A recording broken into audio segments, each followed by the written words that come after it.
Welcome to the 42nd episode of my series 50 Days Till 50, where I share stories from my life, all leading up to my 50th birthday on July 19th. On today's episode, I'm going to talk about how I got to go to the premiere of Love Jones in Atlanta back in the 90s. I was headed to my part-time job. I got a phone call from my friend. You know that's the 90s. Look at that phone. It was from my friend Chris saying that he need help on the Love Jones interviews. And I was like, Love Jones, what's that? He said it was a new film starring Nia Long and Larenz Tate. My only question was, is there going to be free food? And Chris was like, come on, Q, who you talking to? Of course there's going to be free food. And I was like, bet, I'll be there. So Chris picked me up and we were off to another Premiere TV adventure. I'm not sure if this was like my third or fourth experience, but I still was pretty new to the interviewing game. Interviews would be held at the Ritz-Carlton in downtown Atlanta. As soon as we got there, the first thing I did was get my eat on.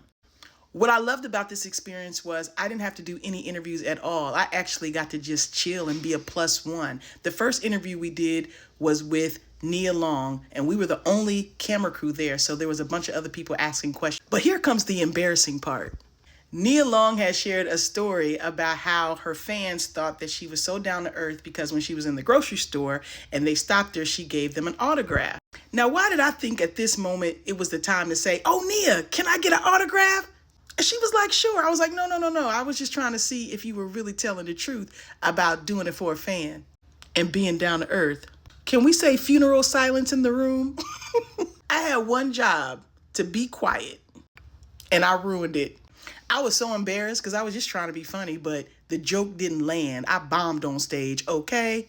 After the interview was over, I went up to Nia and I'm like, oh, I'm so sorry. I was just trying to be funny. I hope you didn't take no harm. And she was like, no. You remind me of one of my friends. You're cool. And I was like, I hope that's a good thing. She's like, yeah, that's a good thing. So, whew, but it was crazy. I should have kept my mouth shut. And when it was time to interview Larenz Tate, I did.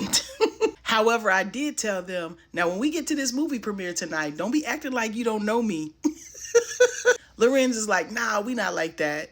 We're going to acknowledge you. We're going to give you love. I said, yes, I look forward to it. And they kept their word because when I saw them at the premiere, they showed so much love. They immediately came over to me and took a picture and said what's up after the Q&A, which happened after the movie. So shout out to Nia Long and Larenz Tate for being real ones.